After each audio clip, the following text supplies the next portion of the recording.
The air in the mediation chamber of Galactic Concordat Station Epsilon was a carefully engineered lie. It was scrubbed, filtered, and infused with trace elements calculated to soothe the metabolisms of the three species present. Yet the tension was so thick it felt like a physical pressure against the skin. Human ambassador Elias Thorne let his gaze drift from the shimmering, avian form of Elder Lyra of the Cygnian hegemony to the hulking, chitinous figure of Cathar Prime, War Master of the Vthar Confederacy. For 112 standard days, they had been locked in this sterile room, orbiting a placid gas giant whose serene blues and whites were a mocking counterpoint to the ugliness within. The Seraphim Vale is ancestral Cygnian territory, Elder Lyra chirped, her voice a series of melodic, fluting notes that belied the iron in her words. Her plumage, a cascade of iridescent blues and silvers, ruffled with agitation. For 10,000 of your years, our poets have drawn inspiration from its nebulae. Our pilgrims have sought enlightenment in the glow of its newborn stars. Your claims are based on nothing more than avarice and a recently fabricated historical document. Cathar Prime shifted his massive frame, his four primary legs scraping against the polished chromium floor. The sound was like knives being sharpened. His multifaceted eyes, 1,000 tiny lenses of obsidian black, fixed on Lyra. His voice was a low, guttural rasp, translated by the hovering diplomatic drone into flat, sterile Concordat standard. The Vale contains deposits of element 184. It is essential for the continued viability of the Vthar fleet. Ancestry is a sentiment. Survival is a necessity. Your songs do not power a warship's drive core. Thorne suppressed a sigh. It was the same exchange with minor variations that had opened every session. He felt the familiar weariness settle deep into his bones, a fatigue that sleep could not touch. He was a man in his late 50s, with graying temples and eyes that had seen too many dead suns and broken treaties. He had been chosen for this role because of his legendary patience, a patience he was beginning to suspect was just a form of slow, grinding despair. "War Master," Thorne said, his voice calm and even. He made a point of never raising it. In a room full of posturing and passion, quiet reason was its own form of power. The Concordat Charter is clear. Historical claims, especially those substantiated by millennia of cultural and physical presence, hold significant weight. Your need for resources, while understandable, does not grant you the right to unilateral annexation. Humans speak of rights, Cathar rumbled, turning his formidable head toward Thorne. A low clicking sound emanated from his mandibles. It was the Vthar equivalent of a sneer. You, who are barely 1,000 years out from your own gravity well, you lecture us on tradition. The Vthar were shaping star systems when your ancestors were chipping flint. Your Concordat is a cage for the weak, designed to keep the strong from their destiny. Concordat is the framework that prevents this galaxy from descending into perpetual, self-annihilating warfare, Thorne countered smoothly. It is the reason species like the Vthar and the Cygnian can even sit in a room together instead of glassing each other's homeworlds. A framework you agreed to uphold when you petitioned for membership. We agreed to participate, Ambassador. We did not agree to be neutered. Thorne leaned forward, his hands resting on the cool, dark surface of the table. Then let us explore the other options on the table once more. The hegemony has offered licensed mining rights to the outer asteroid fields of the Vale, with a 20% tithe. A generous offer, considering their position. We do not accept scraps from our own table, Cathar hissed. We have offered third-party geological surveys to identify alternative sources of the element in unclaimed space. Thorne continued, ignoring the interruption. Humanity even offered to subsidize the initial prospecting ventures. Be indebted to you, a species whose primary export seems to be mediation and condescension. No, Elder Lyra's form seemed to shrink slightly. We have offered everything short of surrendering our heritage. Our convoys travel the Cygnus Passage, near the Vale. They carry food, medicine, civilians. We have already rerouted our primary trade lanes at great cost to avoid provoking your patrols. What more can we do? The question hung in the air, a fragile, shimmering thing. Cathar Prime's response was a chilling silence that lasted for nearly a full minute. He stared at Lyra, then at Thorne. The diplomatic drone, a floating silver sphere, whirred almost nervously. The strong take what they need, Cathar finally grated. The weak plead for what they have. That is the only law of the universe that has ever mattered. This session is over. With a screech of metal on metal, the War Master rose to his full, terrifying height of 3 meters. His guards, two equally imposing Vithar warriors, moved from their positions by the wall and flanked him. Without another word, they strode from the chamber, the heavy door hissing shut behind them. Elder Lyra let out a long, mournful note. "He will not be reasoned with, Ambassador. His mind is a fortress with no gates." "No, Elder," Thorn said quietly, "but we must continue to try. The alternative is unacceptable." "Is it?" Lyra's own translators turned her soft question into something sharp and brittle. "Your species is known for its pragmatism, Ambassador Thorn, for its unique solutions. The Concordat whispers about it. The way you ended the Gnarl hegemony's piracy ring not with a fleet, but with a targeted economic collapse. The way you pacified the Kraler ascendancy by introducing a genetically engineered blight that only affected their primary military food source. You don't fight wars the way others do." Thorn's expression didn't change, but a cold knot formed in his stomach. "Humanity values peace, Elder Lyra. We believe that stability is the necessary bedrock for prosperity. All our actions are in service of that stability." "Peace of the grave is also stable," she replied, her meaning clear. She bowed her elegant head. "Forgive me, Ambassador, I am weary, and I am afraid. The Vithar only understand strength, and we are not a people of war." "Is why we are here," Thorn assured her. "To be the strength you need at this table. Do not lose hope." As Lyra and her retinue departed, leaving Thorn alone in the vast, silent chamber, he felt the weight of his own words. Hope was a finite resource, and his was running dangerously low. He walked over to the great transparasteel viewport that made up one entire wall of the room. Station Epsilon hung in the void, a jewel of light and order. Beyond it, the distant, ethereal mists of the Seraphim Veil itself were just visible, a faint, swirling stain of color against the infinite black. It was beautiful, worth fighting for.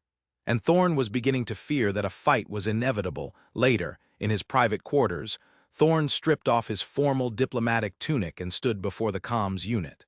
His aide, Specialist Eva Rostova, a sharp-eyed woman half his age with a mind that moved like lightning, was waiting for him.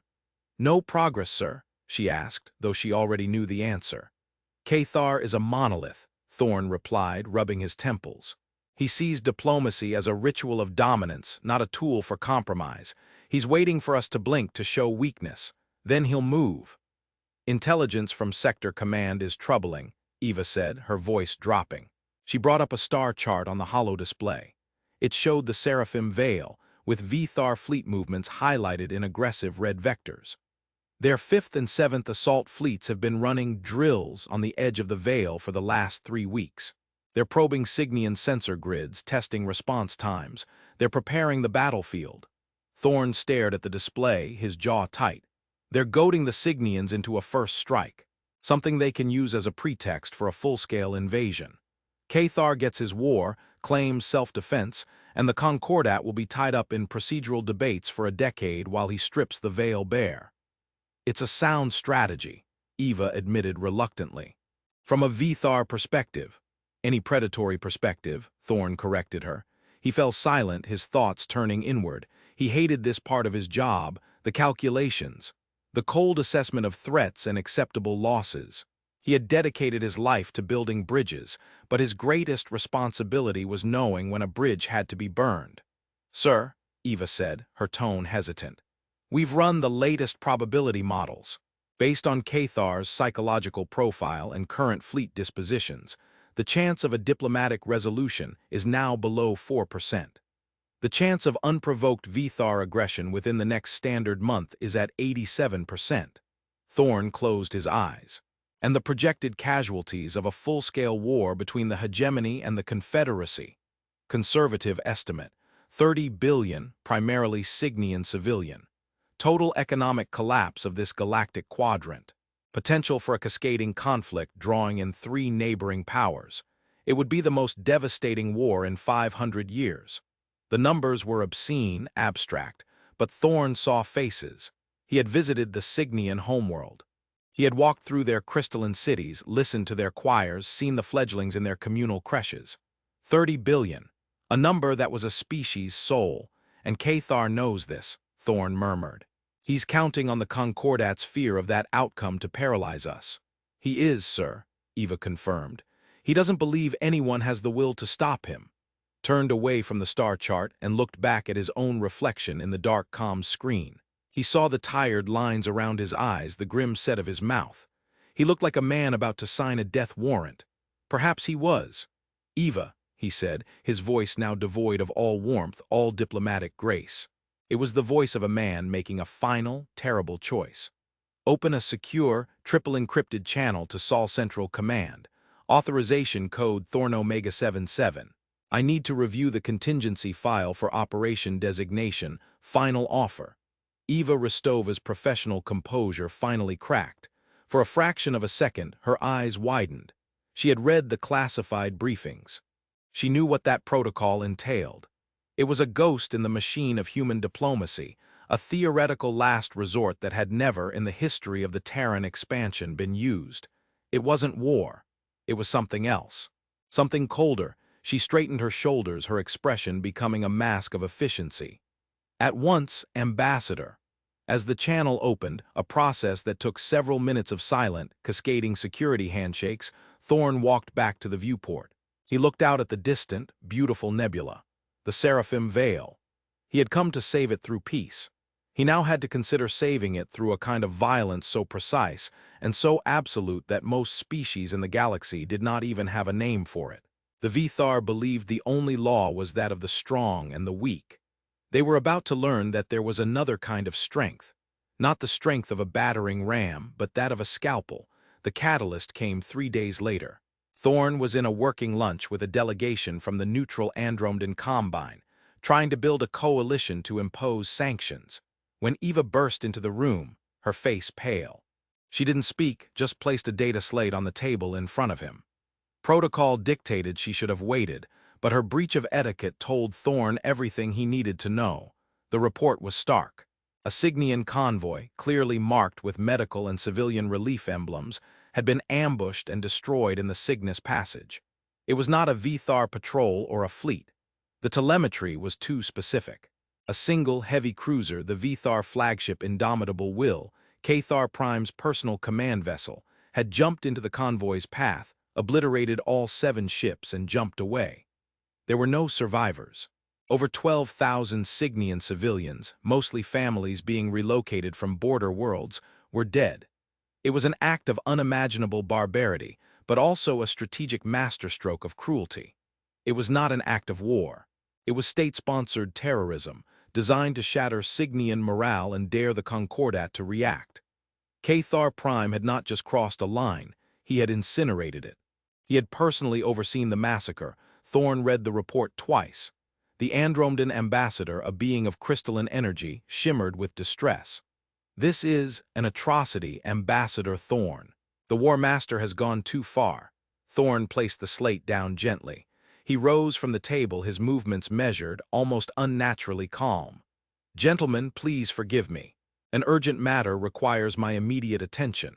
He walked out of the room, Eva falling into step beside him. She didn't need to ask. His eyes were like chips of ice. Is there any ambiguity? Thorne asked, his voice a low monotone.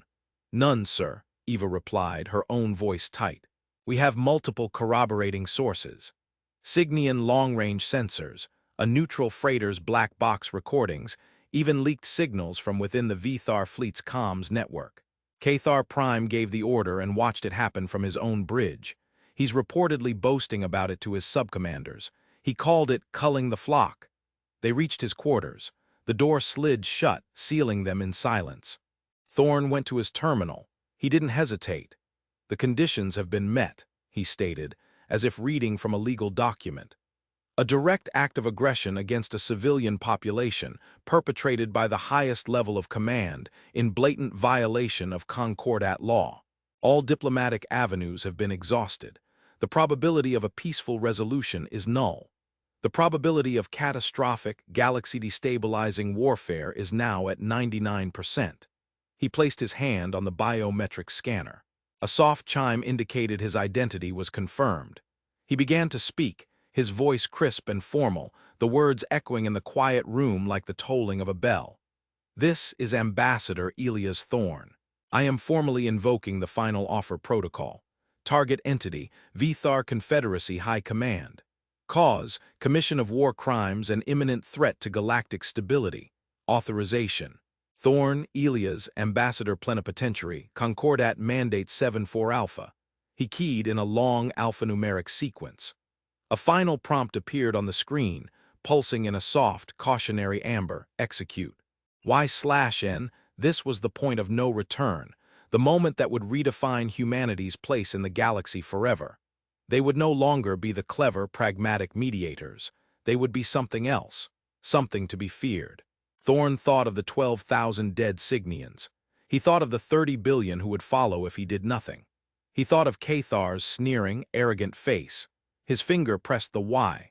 The screen flashed green for a single second, then returned to his normal desktop. There was no confirmation, no fanfare. It was as if he had simply deleted a file. But across 10 light-years of space, a silent, encrypted signal, no more than a whisper in the storm of galactic communication, reached its destination. On board the Terran stealth cruiser Silent Blade, hiding in the turbulent chromosphere of a forgotten red dwarf star, Admiral Jian Li saw the message bloom on her command console. It contained only 2 words: "Execute, good hunting." She turned to her crew. They were the best humanity had to offer, quiet professionals trained for this single, brutal purpose. "All strike teams, final confirmation," she said, her voice ringing with quiet authority in the ship's command center. "Operation Chimera is a go. Operation Ghost is a go. Operation Nightingale is a go," she went down the list. 12 operations, 12 targets, all synchronized to occur within the same 4-second window, deep in Vthar territory, on the military command moon of Cathar's home system. Grand Admiral Zorg was reviewing fleet logistics. His entire command staff was with him in the heavily shielded, deep underground bunker. A flicker of the lights was the only warning they got. The next microsecond, a single, precision kinetic rod, launched from a stealth frigate in high orbit, penetrated 500 meters of rock and plasteel and detonated with pinpoint accuracy. The entire Vthar Naval Command, 20 of their most brilliant strategic minds, ceased to exist. That was Operation Chimera. Aboard the Vthar dreadnought Worldbreaker, Sector Fleet Commander Grack was in a briefing. A small, silent drone, no bigger than a human fist and capable of phasing through solid matter for a few seconds, materialized inside the bridge's primary reactor conduit. It detonated its micro-antimatter charge. The Worldbreaker and the command staff for the entire 7th Fleet vanished in a silent flash of light. That was Operation Ghost. On a dozen worlds, in a dozen command centers, ships, and fortified bases, it was the same story.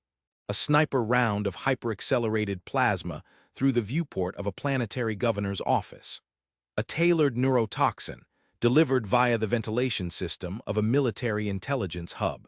A computer virus that didn't steal data, but overloaded every weapon and life support system on the Vthar's 5 largest shipyards simultaneously.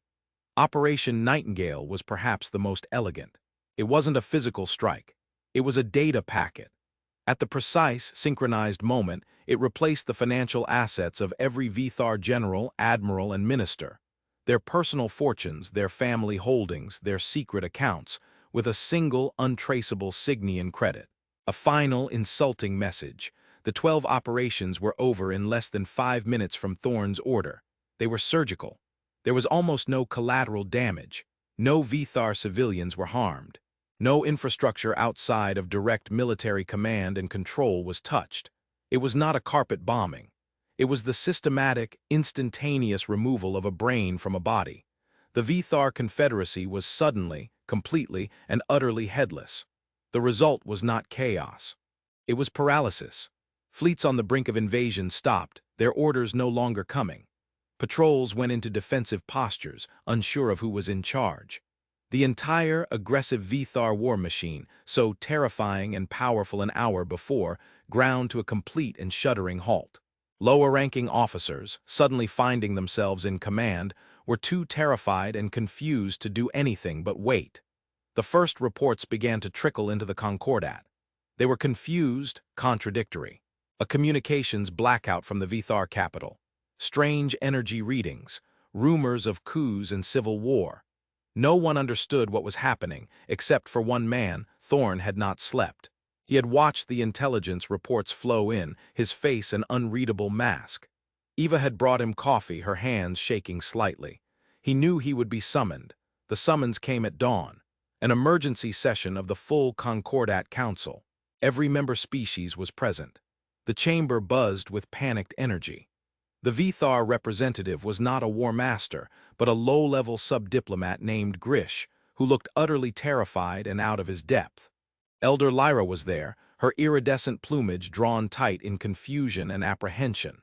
The speaker of the luminous host, a being of pure thought who communicated telepathically, addressed the chamber.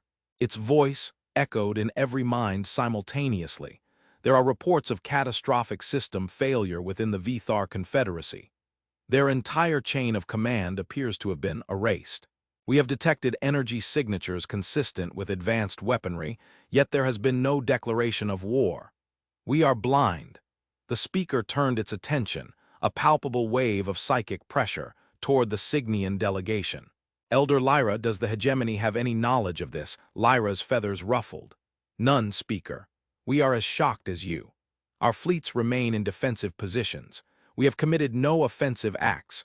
The speaker's attention then swiveled, sweeping across the room until it settled on Elia's Thorn. The silence in the chamber became absolute. Every eye, every sensor, every telepathic mind focused on the lone human. Ambassador Thorn, the speaker's thought voice was cold and sharp as diamond. Humanity is the designated mediator in this conflict. Your intelligence networks are second to none. Tell this council what has happened. Thorn rose to his feet. He looked small and unassuming in the vast chamber, surrounded by aliens of every conceivable shape and size. But his presence filled the room. He did not look at the speaker. He looked directly at the trembling, delegate Grish. "There is no more Vithar High Command," Thorn said, his voice quiet but carrying to every corner of the room. "War Master Cathar Prime is dead. His 27 senior fleet and ground commanders are dead. His cabinet of ministers is dead. Their military intelligence directorate is gone. Their primary naval shipyards are offline. The Vithar Confederacy, as a coherent aggressive entity, no longer exists." A wave of shock rippled through the assembly. Gasps, clicks, and subsonic rumbles of disbelief. This is an act of war." A delegate from the Ursine Consortium growled, his fur bristling. "A decapitation strike of unprecedented scale. Who is responsible?" Thorn finally turned his gaze to the speaker, and then swept it across the assembled faces of the galactic powers. His expression was not of triumph, not of apology, but of weary finality. "The Terran Federation is responsible," he said calmly. The chamber erupted. Shouts, accusations, demands, it was chaos. The speaker had to pulse a powerful wave of psychic energy just to restore a semblance of order. "Explain yourself, Ambassador." The speaker demanded, its thought voice laced with fury. "You have acted unilaterally, without Concordat sanction, and committed an act of aggression that could plunge this galaxy into darkness." Thorn waited for the noise to subside. He stood perfectly still, a rock in a raging river. When there was silence again, he spoke, and his words were etched into the memory of every being who heard them. "There was no act of war," he said, his voice clear and precise. "War is chaotic, war is destructive. War involves armies and fleets and dead civilians. This was not war. This was a targeted removal of a cancer." He took a step forward. "For 112 days we pursued a diplomatic solution. We offered compromises. We offered aid. We offered every conceivable off-ramp from the path of violence. Every offer was rejected. Cathar Prime was not a negotiator. He was a predator stalking his prey, using this chamber as his camouflage." He gestured toward the Signian delegation. 3 days ago, he murdered 12,000 civilians for sport and for strategy. He made it clear that the only language he would ever understand was force. The Concordat's options were to debate, to sanction, and to watch as 30 billion people died in a pointless, brutal war. So we chose another path. His eyes were hard, unblinking. We did not declare war. We did not invade. We did not harm a single civilian. We executed a series of precise surgical operations to remove the architects of the coming genocide. We removed the men who gave the orders, nothing more. The Vithar people are now free to choose a new leadership, one that may be more inclined to listen to reason. He paused, letting the full, horrifying scope of what humanity had done sink in. The sheer, terrifying capability, the cold, calculated precision, the will to act so decisively and so ruthlessly, all without the traditional trappings of warfare. The Ursine delegate was on his feet again. "You call this peace? You have assassinated the entire leadership of a sovereign power." Thorn looked at him, and now, for the first time, a flicker of emotion crossed his face. Not anger, not pride. It was a profound, chilling sadness. "No," he said softly. "I do not call this peace. I call it the alternative to war. You must understand. The final offer protocol is not our first choice. It is our last. It is the endgame we build into every negotiation, hoping never to use it. It is the absolute final step before we are forced to commit our fleets, our armies, and our people to the horror of total war." He looked around the silent, stunned chamber, meeting the gaze of species who had viewed humanity as clever upstarts, as useful mediators. He saw their expressions changing from confusion to horror, and then to a new, dawning comprehension. Cathar Prime was given every chance to step back from the abyss, Thorn concluded, his voice barely more than a whisper, yet it was the loudest thing in the galaxy at that moment. "He chose to jump, so we made sure he jumped alone. You wanted us to find a peaceful option to prevent a war." He let the silence hang for 3 heartbeats. This was our peaceful option. The weeks that followed, the galaxy was remade. The Vithar Confederacy, leaderless and broken, sued for peace. A provisional government, led by the terrified but pragmatic Grish, accepted all of the Cygnian hegemony's original terms and formally ceded all claims to the Seraphim Vale. There was no war. The 30 billion lived, but the real change was in the Galactic Concordat. After weeks of furious, closed-door debate, a new addendum was added to the Concordat Charter. It was officially titled the Thorn Addendum, though most called it the Humanity Clause. It was a simple but profound piece of policy. It stated that any and all diplomatic mediations undertaken by the Terran Federation were to be considered to have an embedded, non-negotiable endgame. It acknowledged that humanity's definition of diplomacy included, as a final step, the option for decisive, targeted action to prevent wider conflict. It was a warning and a promise, codified into galactic law. Humanity was never seen the same way again. They were still mediators, their services now in higher demand than ever. But no one ever again mistook their patience for weakness. No one ever again assumed their offers were just words. When a human ambassador sat down at a negotiation table, the entire galaxy now understood that the final offer was, in fact, final. They were the galaxy's peacemakers, and everyone was terrified of them. From his office on Station Epsilon, overlooking the now truly serene Seraphim Vale, Elias Thorn signed the transfer papers for his replacement. His work here was done. He had saved billions, but the cost was a part of his own soul, and a new, fearful kind of respect for his species that sat uneasily with him. He was no longer just a diplomat. He was the man who had authored a new kind of peace. A peace bought with 12 surgical strikes in the dead of night. A peace that would forever be shadowed by the chilling, undeniable truth of his final words in that chamber.